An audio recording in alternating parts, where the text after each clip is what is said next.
নমস্কার দর্শক, সংবাদ আবির্ভাবের গুরুত্বপূর্ণ সংবাদে আপনাদের সকলকে স্বাগত। আমরা প্রত্যেক দিনের মতন আজকেও একটি বিশেষ এবং গুরুত্বপূর্ণ সংবাদ আপনাদের সামনে তুলে ধরব। রাজ্যপালকে তৃণমূল কংগ্রেসের নেতা নেত্রী থেকে শুরু করে রাজ্যে যারা শাসন ব্যবস্থায় আছেন তারা কিন্তু কোনো অবস্থাতেই সম্মান তো করছেনই না, বরঞ্চ তার বিরুদ্ধে বারবার করে দুর্নাম ছড়ানো হচ্ছে এবং বারবার করে তাকে নানান রকমের তিরস্কার করা হচ্ছে। সেই রাজ্যপাল এইবারে কিন্তু বাগে পেয়েছে। এইবারে কিন্তু শাসক দলের একজনকে এমন ভাবে পেয়েছে যে তাকে কিন্তু এইবারে চারিদিক থেকে ঘিরে নিয়েছে রাজ্যপাল। আর এতদিন যেভাবে তাকে আক্রমণ করছিল তিনি সেইটার প্রতিক্রিয়া ঠিকভাবে করতে পারছিলেন না। এর আগে আমরা দেখেছি যে তার বিরুদ্ধে শিরোতানির অভিযোগ আনা হয়েছিল একটি মহিলাকে দিয়ে। যেহেতু মহিলা, সেই জন্য তিনি কিন্তু খুব একটা বড় পদক্ষেপ নিতে পারেননি, কারণ একজন মহিলার ভবিষ্যৎ নষ্ট হয়ে যেতে পারে। কিন্তু এখানে আমরা যেটা দেখলাম যে একেবারে রাজভবন থেকে কিন্তু প্রস্তুত নিয়ে নেওয়া হয়েছে। রাজ্যপাল কিন্তু বুঝে গেছেন যে এইবার মৌকা আছে যে ঠিক করে একেবারে চেপে ধরা তৃণমূল কংগ্রেসকে, এবং সেটাই কিন্তু হলো। কি ঘটনা হলো? কারণ কল্যাণ ব্যানার্জি একটি অভিযোগ তুলেছিলেন, এবং শুধু অভিযোগ নয়, তীব্র ভাষায় তিনি প্রতিবাদ করেছিলেন, তিনি আক্রমণ সানিয়েছিলেন রাজ্যপালের বিরুদ্ধে। রাজ্যপালের বিরুদ্ধে তিনি বলেছিলেন যে রাজ্যপাল নাকি তার রাজভবনে বোম, আগ্নেয়াস্ত্র মজুত করে রাখেন এবং সেগুলো তিনি সাপ্লাই দেন বিজেপি নেতা নেত্রীদেরকে। এবং এটা একবার নয়, একাধিকবার তিনি তীব্র ভাষায় আক্রমণ করেছিলেন রাজ্যপালকে। রাজ্যপাল সঙ্গে সঙ্গে তিনি কি করলেন?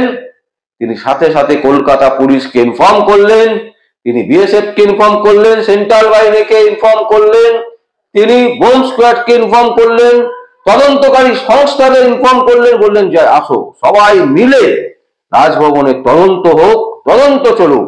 যে একজন সাংসদ এবং তিনি আইনজীবীও বটে, একজন প্রবীণ আইনজীবী, এবং শুধু তাই নয় তিনি একজন সাংসদ, তিনি কি করে এইভাবে অভিযোগ করছেন যে রাজভবনের ভেতরে বোম, আগ্নেয়াস্ত্র এগুলো রাখা হয় এবং সেগুলো বিজেপিকে তিনি সেগুলো দেন, বিজেপিকে তিনি সাপ্লাই দেন এবং সেটা রাজভবন থেকে হয়।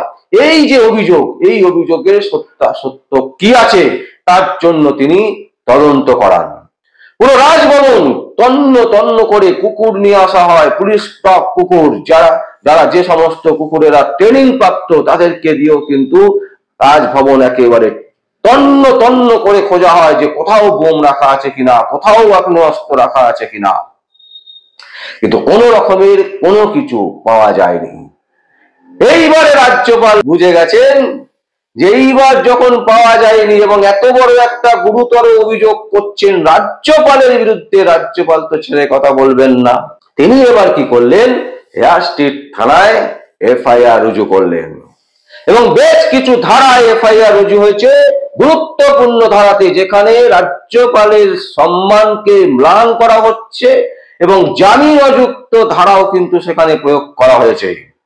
এবং এই এফআইআর যদি যথাযথভাবে তদন্ত না হয় তাহলে কিন্তু রাজ্যপাল কড়া পদক্ষেপ নিতে পারবে এই সাংসদের বিরুদ্ধে, কল্যাণ ব্যানার্জির বিরুদ্ধে। যদিও কল্যাণ ব্যানার্জি হুঙ্কার ছাড়ছেন, খুব জোরে জোরে হুঙ্কার ছাড়ছেন, ও আইন বোঝে না, ধারা বোঝে না, এসব বোঝে না, কিন্তু কে বোঝে আর কে বোঝে না সেটা কিন্তু এবার দেখা যাবে। কারণ কলকাতা হাইকোর্টে আনাচে কানাচে বহু আইনজীবী আছেন, তারা কল্যাণ বন্দ্যোপাধ্যায় সম্পর্কে যেগুলো বলেন যে তিনি শুধু চেঁচান, তিনি স্টেটের আইনজীবী হয়ে শুধু পয়সা লোটেন, এই ধরনের বক্তব্য বহু আইনজীবীরা আছেন। তারা কিন্তু বলেন যে আদৌ আইন বোঝে কিনা কল্যাণ বন্দ্যোপাধ্যায় ঠিকঠাক করে, সে সম্পর্কেও কিন্তু অনেক কথা বলেন। খালি বলেন যে তিনি শুধু মিসগাইড করেন স্টেটকে, কারণ তিনি আইন যথাযথ বোঝেন কিনা সন্দেহ। দর্শক, আমরা আমাদের জায়গা থেকে কল্যাণ ব্যানার্জিকে যথেষ্ট সম্মান করি, যথেষ্ট শ্রদ্ধা করি, কারণ তিনি একজন হাইকোর্টে যেমন আইনজীবী, হাইকোর্টে যেমন প্র্যাকটিস করেন, তিনি আবার কখনো কখনো সুপ্রিম কোর্টেও যান। আমাদের সাথে কোনো রকমের দ্বন্দ্ব নেই, কিন্তু তিনি যে বক্তব্যটা করেছেন রাজ্যপালের সম্পর্কে তাতে আমরা তীব্র প্রতিবাদ জানাচ্ছি এবং আমরা মনে করি এর যথাযথ তদন্ত হওয়া উচিত এবং কল্যাণ ব্যানার্জি যে কথা বলেছেন তার জন্য যথাযথ শাস্তি তার পাওয়া উচিত, 1 নম্বর। 2 নম্বর হচ্ছে তার যে বার অ্যাসোসিয়েশনের লাইসেন্স আছে সেই লাইসেন্স পর্যন্ত ক্যান্সেল হওয়া উচিত, কেড়ে নেওয়া উচিত। তার কারণ তিনি এই ধরনের কথা কোনো অবস্থাতেই বলতে পারেন না। মতবিরোধ থাকতে পারে রাজ্যপালের সাথে, তার মতবিরোধের জন্য তিনি অনেক কিছু বলতেই পারেন, কিন্তু যেভাবে তিনি বাংলার মানুষের সিকিউরিটিকে আঘাত করছেন, কারণ রাজ্যপালের রাজভবন থেকে যদি বোম আগ্নেয়াস্ত্র সরবরাহ হয় তাহলে রাজ্যের যে ভয়ঙ্কর পরিস্থিতি সেটা কিন্তু আমরা বুঝতে পারছি। কতটা গুরুতর অপরাধের কথা বলছেন যে রাজ্যপাল সেটা করছেন। এই অপরাধে একজন রাজ্যপালের বিরাট কিছু শাস্তি হওয়া উচিত, কিন্তু আমরা যেটা দেখলাম যে রাজভবনে কোনো রকমের আগ্নেয়াস্ত্র থেকে শুরু করে কোনো বোম কিন্তু পাওয়া যায়নি। তাহলে কল্যাণ বন্দ্যোপাধ্যায় কিসের ভিত্তিতে এইভাবে একজন রাজ্যপালের নাম ম্লান করার চেষ্টা করছেন, তাকে তার সম্মান নষ্ট করার চেষ্টা করছেন? কোন স্বার্থে, কিসের জন্য, কে তাকে টাকা দিয়েছেন বা অর্থ দিয়ে প্রলোভন দেখিয়েছেন যে রাজ্যপালের বিরুদ্ধে কথা বলার জন্য এই রকম, বা তিনি কোথা থেকে সাহস পাচ্ছেন যে একজন রাজ্যপালের বিরুদ্ধে তিনি এইভাবে কথা বলছেন? এই কারণে তার বার অ্যাসোসিয়েশনের লাইসেন্স ক্যান্সেল হওয়া উচিত, কারণ তিনি মিথ্যে অপবাদ দিচ্ছেন রাজ্যপালের বিরুদ্ধে। তার মানে তিনি কলকাতা হাইকোর্ট, সুপ্রিম কোর্টে বারবার এই ধরনের মিথ্যে প্ররোচনা দিয়ে বিচারপতিকে প্রভোগ করার চেষ্টা করেন, এবং যার ফলাফল কিন্তু আমরা দেখতে পেলাম রাজ্যপালের বিরুদ্ধে তিনি এই ধরনের মিথ্যাচরণ করছেন। তাই তার যে বার অ্যাসোসিয়েশনের লাইসেন্স, সেই লাইসেন্সও ক্যান্সেল হওয়া উচিত। যদি তিনি প্রমাণ করতে না পারেন যে রাজ্যপাল এই ধরনের কাজের সাথে লিপ্ত, তাহলে কিন্তু তার এই শাস্তি হওয়া উচিত এবং তার জেল অনিবার্য হওয়া উচিত। এবং তিনি বুঝতে পারছেন যে রাজ্যপাল একেবারে যেভাবে চেপে ধরেছেন আর যে মর্মে এফআইআর হয়েছে, সেই এফআইআর এর ইনভেস্টিগেশন যদি সঠিকভাবে হয় এবং যদি না হয়, যদি পরবর্তী পদক্ষেপ কলকাতা হাইকোর্টে আসতে হয় রাজ্যপালকেও, তাহলে কিন্তু কল্যাণ ব্যানার্জির বিপদ ভয়ঙ্কর ভাবে বেড়ে যাবে এবং কল্যাণ ব্যানার্জি যে আদৌ তিনি আইন নিয়ে আর গবেষণা করতে পারবেন কিনা, বা তাকে দেখা যাবে হয়তো জেলের ভেতরে থাকতে হচ্ছে। এই ধরনের ঘটনায় কিন্তু তার এই সাজা হওয়াটা উচিত।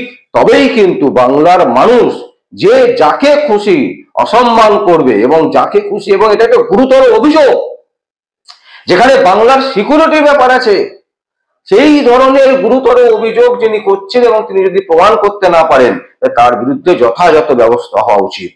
দর্শক, আমরা এই সংবাদ আপনাদের সঙ্গে তুলে ধরছি কারণ এই মুহূর্তে সব থেকে গুরুত্বপূর্ণ খবর যেটা রাজ্যপালের রাজভবন থেকে এসছে, সেটা হচ্ছে গতকাল এফআইআর লঞ্চ হয়েছে ইয়াস্টির থানায় এবং সেই এফআইআর এর ভিত্তিতে পুলিশ কিন্তু তদন্ত করবে, এবং তদন্ত যদি পুলিশ ঠিকঠাক করে না করে তাহলে কিন্তু পুলিশের বিরুদ্ধেও কিন্তু ব্যবস্থা হবে। এবং এটা কিন্তু রাজ্যপালের কোর্টে বল চলে এসছে। এতদিন যেভাবে রাজ্যপালকে বারবার করে বল ছুঁড়ে ছুঁড়ে মারা হচ্ছিল আর রাজ্যপাল কিছু করতে পারছিলেন না, ধরতে পারছিলেন না বলটাকে, এবার কিন্তু বলটাকে চেপে ধরে নিয়েছেন। এইবারেই কিন্তু মকা। রাজ্যপালের যদি সৎ উদ্দেশ্য থাকে এবং সত্যি সত্যি যদি তৃণমূলের যে অপদার্থতার যে সরকার চলছে সেই সরকারের বিরুদ্ধে যদি কিছু করতে হয়, তাহলে কিন্তু এটা একটা বড় জিনিস যেটা নিয়ে চেপে ধরে একেবারে সরকারকে নাড়িয়ে দেওয়া যাবে। দর্শক, আমরা এই সংবাদ আপনাদের সামনে তুলে ধরলাম। যদি আপনাদের কোনো বক্তব্য থাকে, কোনো কমেন্ট থাকে, অবশ্যই আপনারা কমেন্ট বক্সে কমেন্ট করবেন। আর দেখতে থাকুন পরবর্তী সংবাদ আবির্ভাবে। আমার নাম বিশ্বজিৎ পাল, সংবাদ আবির্ভাবের জন্য।